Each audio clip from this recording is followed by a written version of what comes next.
Buenas tardes, soy María Ángeles Sánchez del Gabinete de Psicología Infantil Crecer y me dedico a ayudar a niños y niñas que tienen problemas de comportamiento, problemas emocionales y problemas de aprendizaje. Hoy vamos a tratar el tema de la muerte y los niños en estos tiempos que nos toca vivir, ¿no? El coronavirus ha venido aquí a ponernos delante de nosotros, ¿no? Una realidad que muchas veces intentamos ocultar. A los padres y a las madres muchas veces nos resulta muy difícil cómo abordar este tema con nuestros hijos. Hay veces que lo que hacemos es retrasar el momento de decírselo, intentar ocultarlo, porque pensamos que no es bueno que sufra, porque es pequeño, porque no es el momento, pero al final la muerte forma parte de la vida. Vivimos en una sociedad alejada del sufrimiento, alejada de la muerte, ¿no? Desde hace unas décadas todo lo que suene a muerte, a sufrimiento, lo hemos alejado de nuestra vida. Tanto es así que si hasta hace unas décadas los velatorios se hacían en el ámbito familiar y desde que vivíamos, ¿no? La muerte formaba parte de nuestra vida, teníamos ritos, teníamos velatorios en casa, teníamos festividades específicas. Hoy en día es justo lo contrario. De hecho, los tanatorios se han alejado de la ciudad, los velatorios ya no se realizan en casa, los hospitales intentamos no ir, si hay alguien enfermo, pues casi que pasamos de soslayo y no preguntamos mucho, todo lo que huela a muerte, a sufrimiento, intentamos no verlo, o por lo menos no reflexionar sobre ello. De hecho, hasta las residencias de ancianos, si os fijáis, están en las afueras de la ciudad.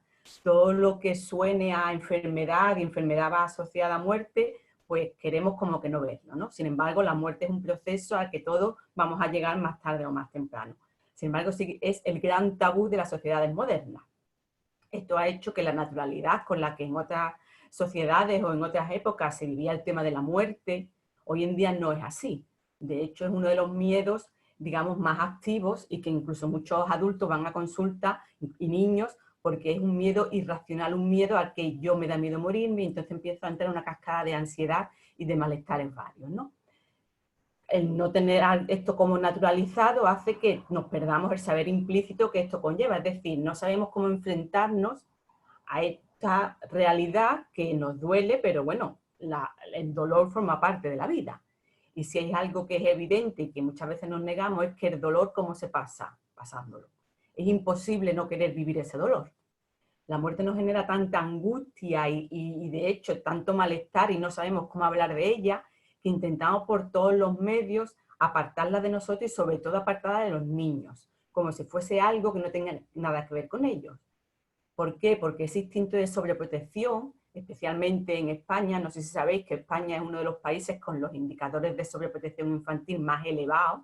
Esto lleva a que no queremos ni que al niño ni que se caiga, ni que se manche, ni que se ponga malito, una sobreprotección excesiva que al final crea niños indefensos y con niveles de ansiedad disparatados.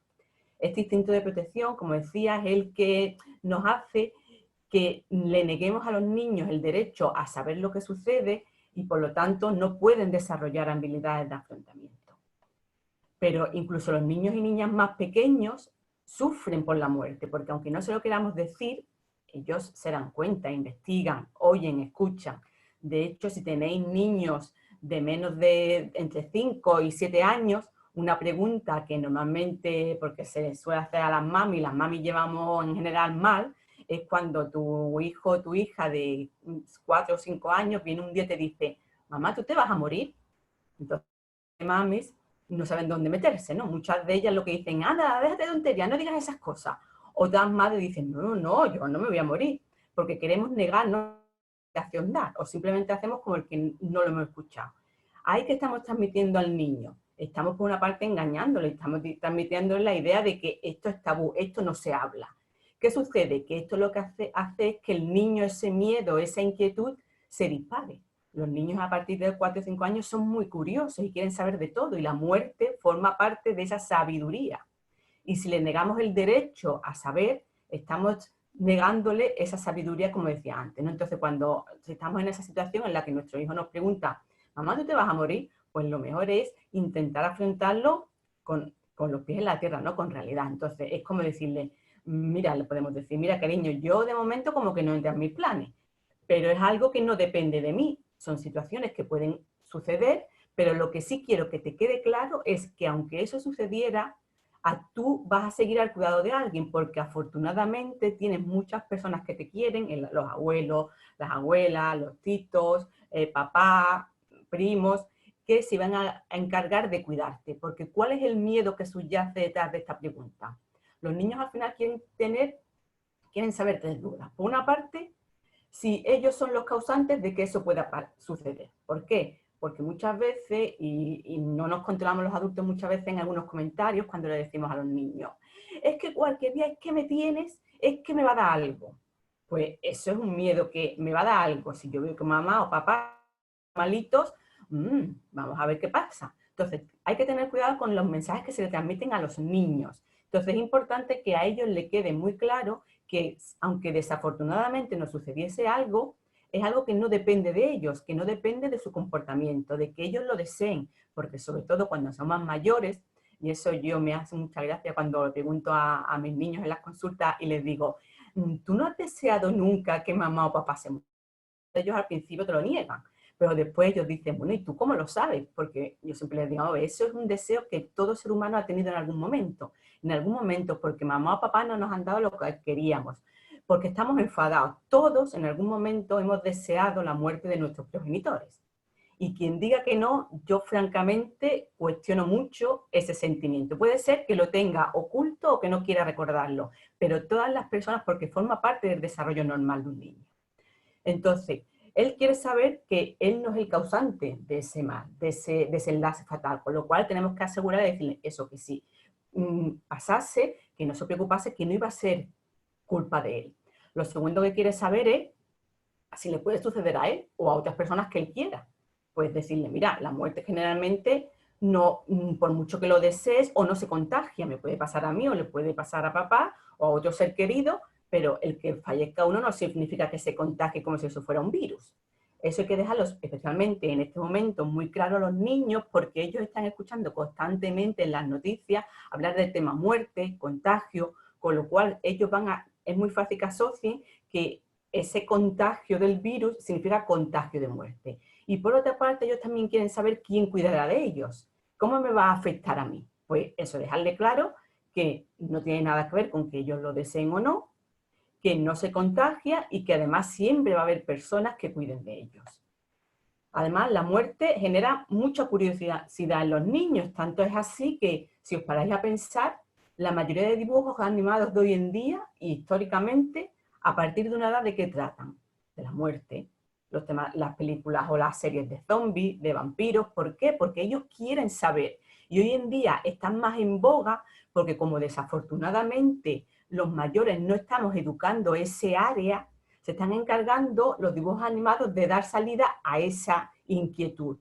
También hay otro momento en el que el tema de la muerte también se desencadena solo, y es la época de la adolescencia. Si bien cuando son de los 4 o 5 hasta los 7, es por la curiosidad, porque temo que a mis seres queridos les pase algo, en la adolescencia el temor es que a mí me pase algo. Esos son los dos momentos en los que el tema muerte surge con más, digamos, fuerza. ¿Qué pasa? Que en el momento actual en el que estamos, que 24 horas al día constantemente estamos hablando de muerte en la tele, en la radio, en las conversaciones habituales, tener cuidado con los niños en esas edades. ¿Por qué? Porque van a tener más curiosidad, porque si ya de algo que en general en esas edades sale a relucir, pues ahora todavía lo tengo más presente. Con lo cual es simplemente darle la información que ellos demandan. Los adolescentes ya ellos se plantean su propia muerte. Incluso hay adolescentes que empiezan a pensar en cómo sería su muerte, en si ellos se suicidasen, qué técnica elegirían. Todo este tipo de pensamientos son normales. Y si tenéis niños que hablan de estas cosas, no os asustéis. En general es normal, porque es ese saber, esas dudas, qué pasa después de la muerte. Eso es lo que ellos quieren saber. Algunas creencias erróneas que solemos tener los adultos respecto a los niños y la muerte es que pensamos que los niños no son conscientes de lo que están viviendo, sobre todo si son más pequeños, ¿no? Pensamos que a menor edad, menos percepción de lo que pasa. Dan error. ¿Por qué? Porque ellos ven que hay cambios en su día a día, nos ven de diferentes maneras, nos ven tristes, nos ven que nos ocultamos, ellos saben que algo está pasando, incluso los más pequeños, porque nuestro comportamiento cambia. Con lo cual, si no le explicamos lo que está sucediendo, ellos se van a buscar una explicación. Y generalmente es una explicación que dista mucho de la realidad, con lo cual son conscientes desde el minuto 1. Ocultarles el dolor les hace más felices, ¿no? Esa creencia errónea, no, porque el dolor forma parte de la vida y cuanto antes aprendamos a darle herramientas para que sepan gestionar tanto la alegría como el dolor, es un aprendizaje que más adelante van a tener que...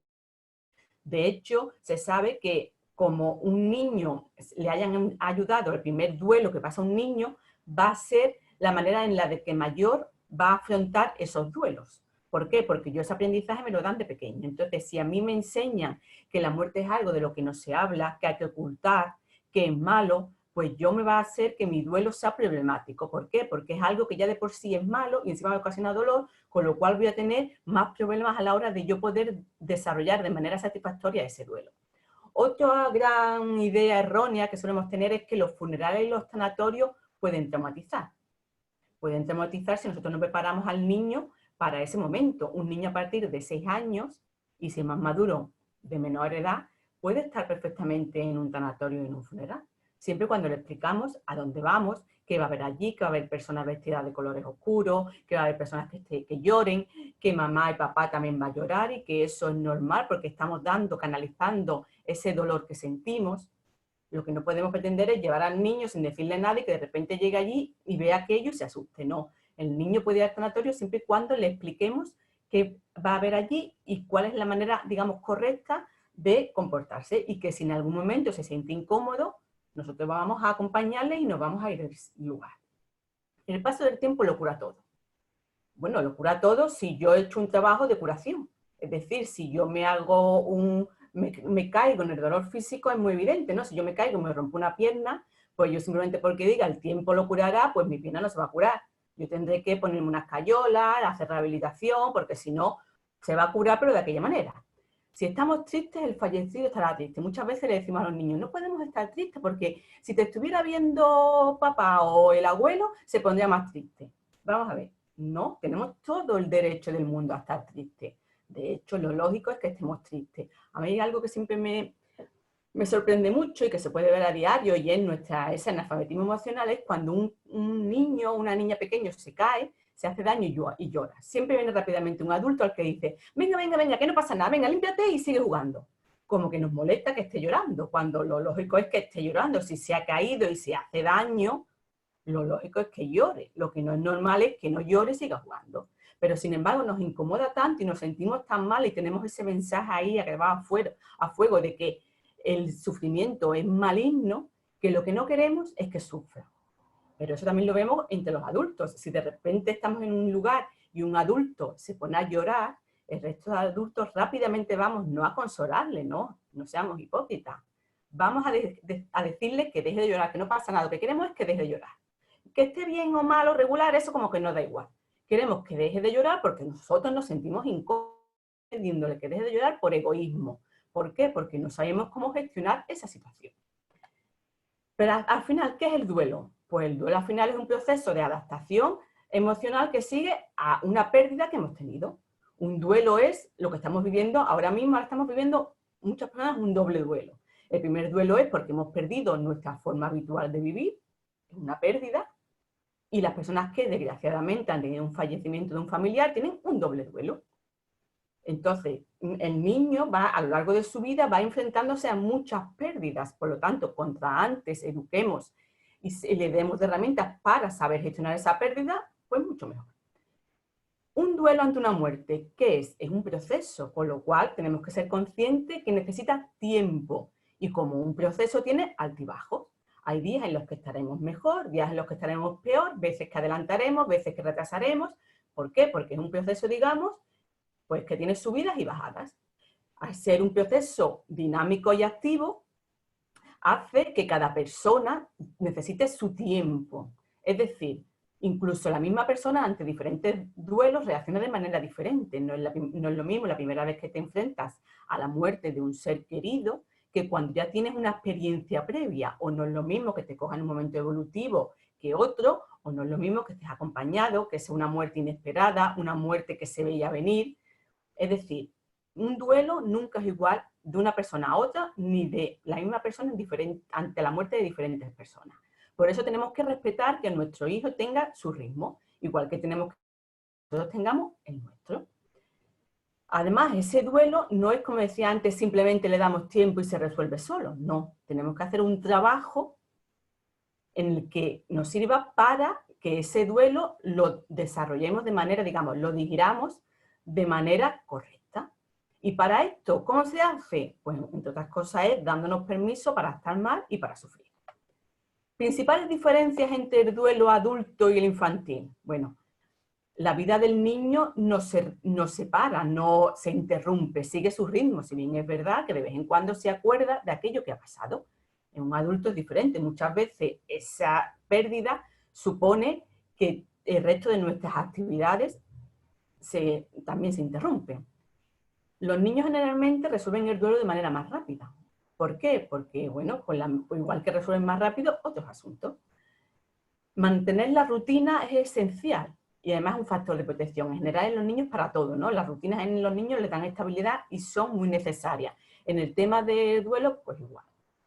La expresión emocional es indispensable, es decir, tenemos que dejar que nuestro hijo se manifieste. Nada de eso de decir, venga, no hables de ese tema, vamos a cambiar o desviarle la atención. No, el niño tiene que hablar de ese dolor que tiene y tiene que hablar de la persona que echa de menos. Bien sea a través de la expresión oral, a través de expresión artística, a través de comportamiento, de la manera que el niño le sea más efectiva. Suele traducirse en pérdidas concretas. En adultos suele tener un significado más global, ¿no?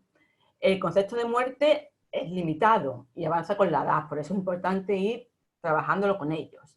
Necesitan resolver sus dudas e inquietudes. ¿Por qué? Porque un adulto ya tiene un bagaje o sabe cómo buscarlo. Un niño, sus dudas o inquietudes, necesita a alguien que se las resuelva y para eso está el adulto.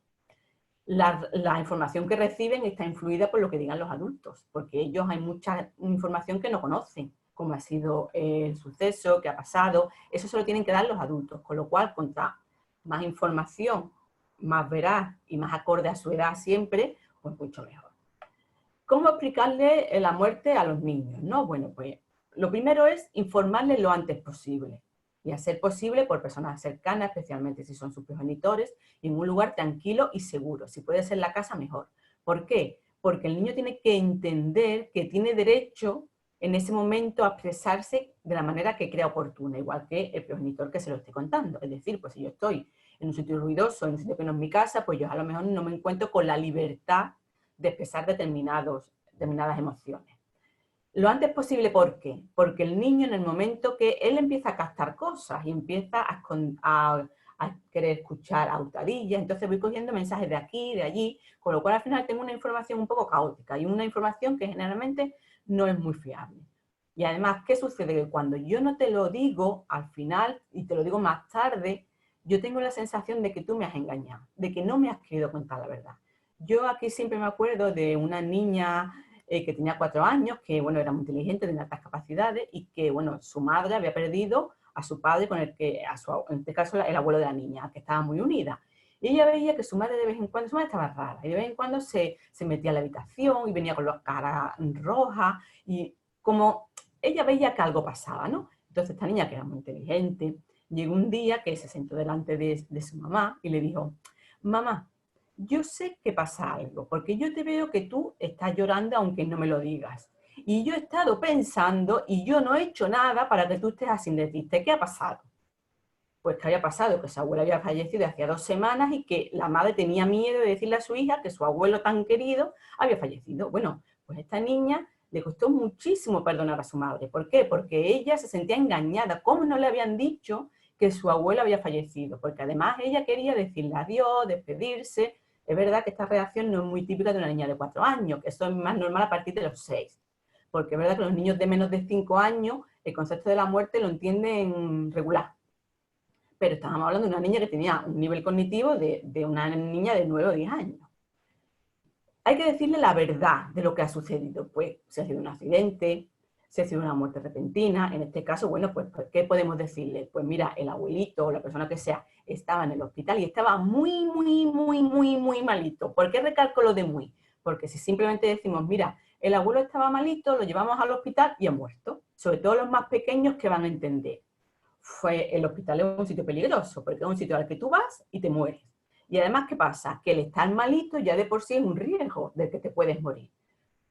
Te digo, es que estaba pero que muy malito y que los médicos han intentado por todos los medios salvarlo, pero que hay ocasiones en las que, bueno, suceden estas cosas.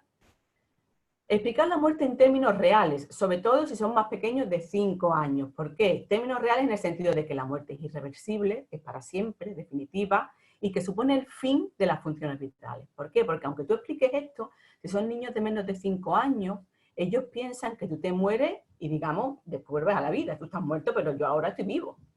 O que yo puedo estar muerto, pero que yo tengo frío, entonces te preguntan ese tipo de cosas, ¿no? Pero entonces el abuelo tiene frío, ¿y qué come? ¿No? Y muchas veces los padres esto porque dicen, vamos a ver, si te he dicho que está muerto, vamos a ver. Bueno, ahí volvérselo a repetir.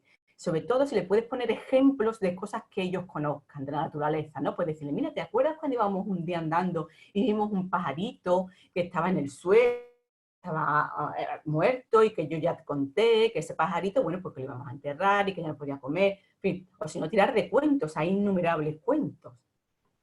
Ayudarles a que expresen lo que sienten y aclararles todas sus dudas, decirle, mira, ¿tú tienes alguna duda? ¿Quieres que preguntarme algo más?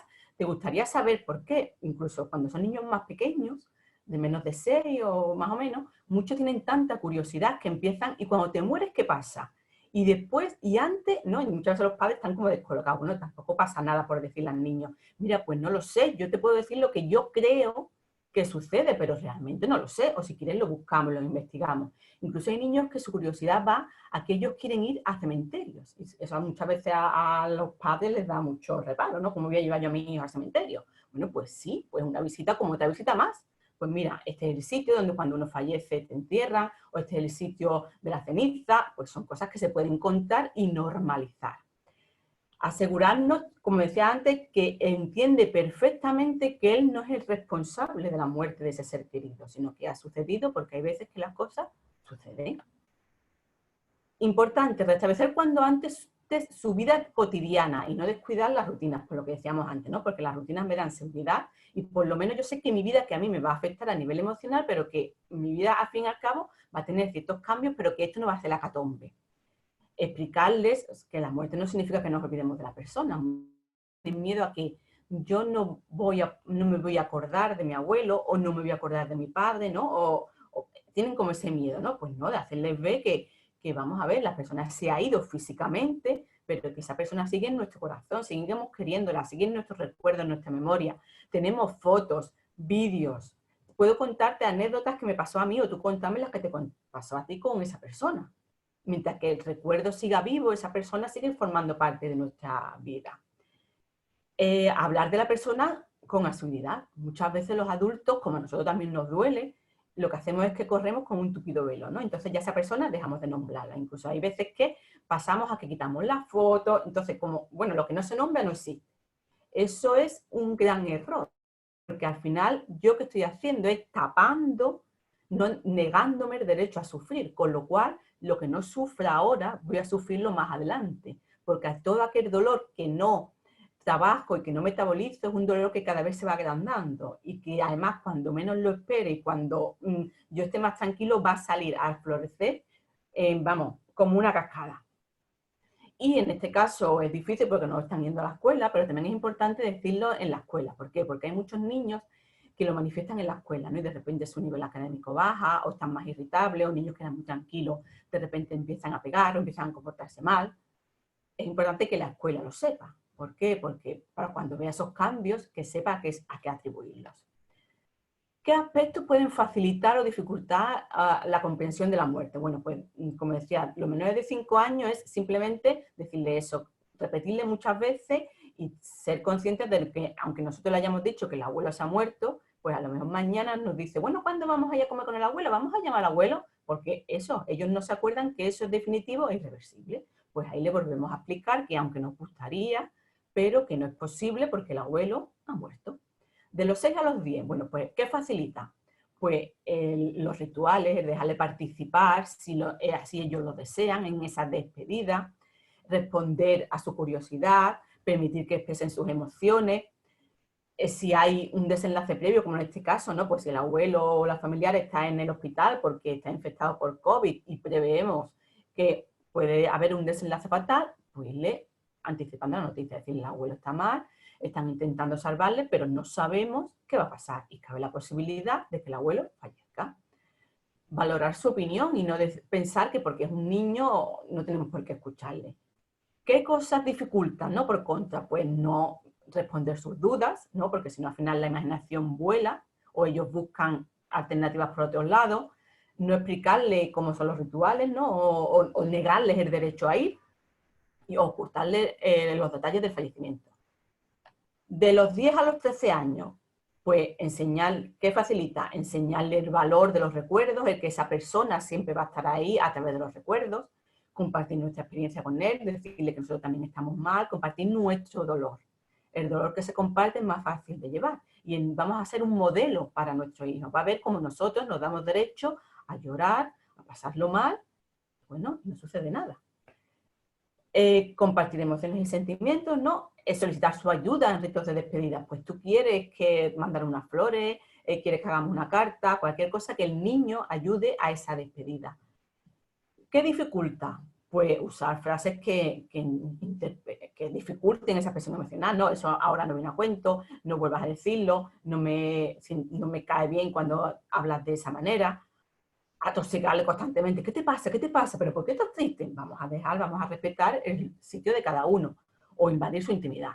En adolescentes, pues, ¿qué facilita? El que ellos vean que son parte activa de esto que ha pasado, que ellos pueden mostrar su opinión, expresar sus sentimientos, despedirse, corregir y no permitirles el que tú estés mal, no te da derecho a decir palabrotas ni a comportamientos que no te permiten en otras circunstancias, porque el dolor no va a disminuir porque tú hagas eso, ¿no? Eso puede tener consecuencias y va a hacer que la cosa sea peor. Por ejemplo, yo recuerdo unos hermanos que el padre dio un infarto y falleció delante de ellos, con lo cual imaginaros lo que se montó, y la niña, que era una niña modelo, estaba en último curso de primaria, matriculado no, bueno, pues ella, su enfado fue tal que pasó a pintarse el pelo de colores, después se rapó, a faltar a clase, a robar, a hacer pequeños delitos, a cambiar de amistades. Bueno, aquello fue, al final terminó, pues, porque la madre actuó a tiempo, pero actuó a tiempo porque, bueno, ya la policía le había dado que la próxima, pues había que avisar a menores, ¿no? Porque, bueno, eran pequeños hurtos, pero que se iban acumulando. Pues ella estaba enfadada y con toda la razón del mundo. Entonces, ese tipo de comportamientos no podemos permitirlo. Bueno, pues la madre al final decía, bueno, tenía que demostrar su enfado de alguna manera, ¿vale? Pero eso no son vías correctas de demostrar mi enfado, porque al final el problema se hace más grande. Evitar mensajes de fortaleza o responsabilidad, ¿no? Que muchas veces decimos, bueno, pero tú ya eres un hombrecito o una mujercita y tú ya tienes que ser fuerte y tienes que... No. ¿Por qué tengo que ser fuerte? Pues tengo todo el derecho del mundo a tener la edad que tengo, a ser responsable y vivir mi adolescencia como el resto de otro adolescente. ¿Qué dificulta? Pues eso, aparte de los sucesos, permitirle, como contaba antes, que hagan lo que quiera, pues no, atosigarle con constantes ejemplos. Mira cómo lo está llevando tu hermano, mira cómo lo llevo yo, mira cómo, o lo que deberías de hacer. No, pues cada persona tiene su ritmo y su manera de expresar las cosas. Retrasar la noticia o anteponer a otras personas. Primero se lo dije a no sé quién, vamos, no, sobre todo cuando hay hermanos, lo correcto, lo idóneo es que se le diga a todos los hermanos a la vez. ¿Por qué? Porque así entre ellos mismos se van a ayudar. O pedirles ayuda con nuestras responsabilidades. Los adultos somos nosotros y las cosas son responsabilidad nuestra. No podemos delegar, pues tú ahora te encargas de tu hermano o tú ahora te encargas de, bueno, podemos pedirle que si le apetece, pero hay cosas que ni eso, porque si nosotros somos los adultos y somos los responsables, nuestras responsabilidades son nuestras. Pues presiones del tipo, la persona fallecida era tan buena que se ha ido al cielo, ahora descansa para siempre. ¿Por qué? Porque claro, a mí qué mensaje me llega, que más mal, porque es que como me porte bien, es que, vamos, es que me voy a morir. Confusión sobre si debemos descansar. Recuerdo también un niño que se negaba a dormir porque él decía que es que su abuelo se había dormido y no se había despertado más. Con lo cual él no se dormía ni a la de 3. Y empezó con ese ciclo y tenía un problema de sueño importante. El abuelo se ha quedado dormido y ya no despertará, ¿no? Pues en este caso, ¿no? Pues yo, ¿cómo me voy a dormir? tu mamá o la persona que sea te quiere allí donde esté y te envía muchos besitos. Bueno, a ver, pero todavía, ¿no? Porque tiene que enviarme desde allí, mejor que esté aquí y me lo dé aquí, ¿no? Es una confusión más, ¿no? O papá se ha ido, está de viaje, son metáforas que no, ¿por qué? Porque yo me va a llevar a estar enfadado porque se ha ido y porque se ha ido de viaje y no me ha llevado a mí, ¿no? Y además, si está de viaje, que venga. Dios quiso que mamá fuese con él, o Dios se ha llevado al abuelito con él. Por una parte le creamos miedo a la figura de Dios, y por otra parte incomprensión y rabia y enfado, porque se la ha llevado, se hubiera llevado a otro. Nada, no lloro con nada, ya se me pasa, hijo. Muchas veces eso, los adultos nos da mucha vergüenza de mostrar nuestros sentimientos o si son tristes delante de nuestros hijos. Vamos a ver, no pasa nada. Pues porque yo estoy triste y lloro. Si yo le mando ese mensaje, le digo eso, le mando el mensaje que los sentimientos hay que reprimirlo, que no hay que expresarlo, que eso está mal. Con lo cual él va a reprimir sus sentimientos y le va a dificultar el duelo. No llores, no estés triste, ¿no? Todo este tipo de ideas van en eso, en el que expresar los sentimientos están mal y que, bueno, que no tienes derecho a ellos. Por contra, sí que hay que decir, bueno, pues ante el miedo que decíamos antes de que la muerte se contagie, bueno, pues dejarle muy claro que la muerte no se contagia, sino que hay personas que le llega su día o porque enferma o por distintas circunstancias, pero que no es algo que se contagie. Preguntas difíciles, ¿no? Pues si no sabemos responderla, directamente decírselo. O si en ese momento no nos vemos con fuerza, decirle, mira, cariño, yo ahora no puedo responder esta pregunta. Si quieres, dentro de un rato, mañana, ponerle un tiempo, no decirle, ya te la responderé, no, porque si te digo, ya te la responderé, lo que entiende el niño es que no me lo vas a responder nunca y no quieres hablar de ese tema, ¿no? Sino que yo ahora no tengo fuerza, no estoy preparada, pero que no te preocupes, que yo lo voy a buscar y te lo voy a decir mañana, el día que sea.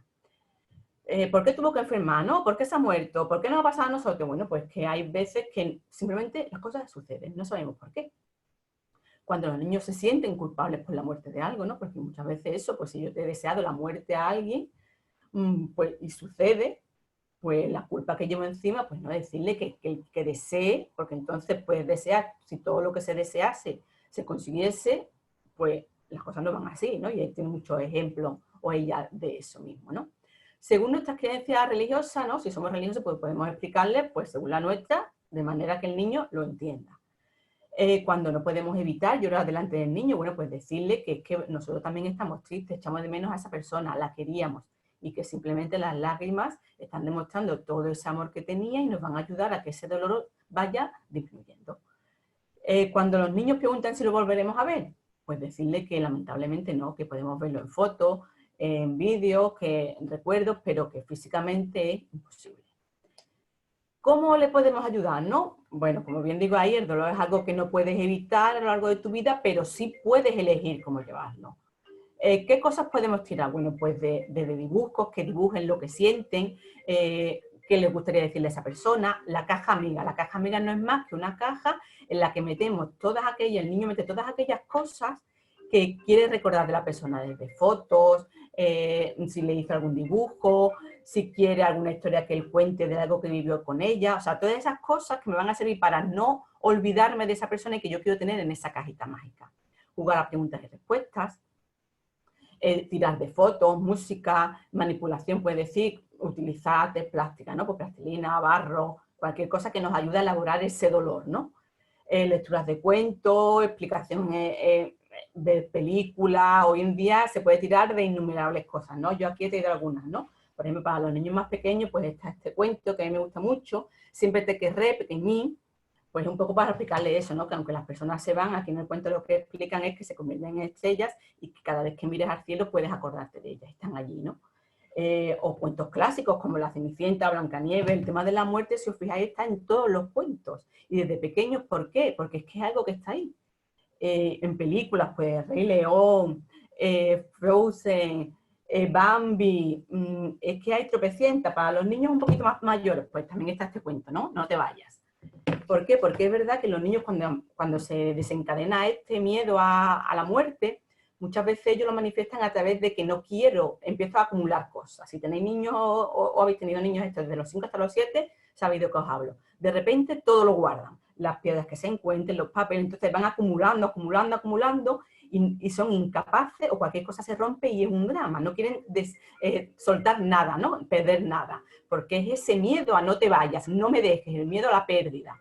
Y muchos niños, pues lo manifiestan de esa manera. Entonces, bueno, pues nada, le dejemos que acumulamos cosas y de vez en cuando podemos invitarle a que si hay alguna de esas cosas que podemos tirar, ¿no? Es que no, pues bueno, eso lo respetamos, porque llegará un momento en el que él mismo hará limpieza. Y por último, recordar, bueno, que todas las personas y los niños también tenemos derechos a una serie de cosas como son, el primero, ¿no? Son como 10 derechos básicos que tenemos. Tengo derecho a tener mis propios sentimientos por la muerte de un ser querido, nadie me los puede negar ni me puede decir que no los tenga. Tengo derecho a hablar de mi dolor siempre que tenga ganas, y si no tienes ganas de escucharme, pues te vas o en otro momento hablamos.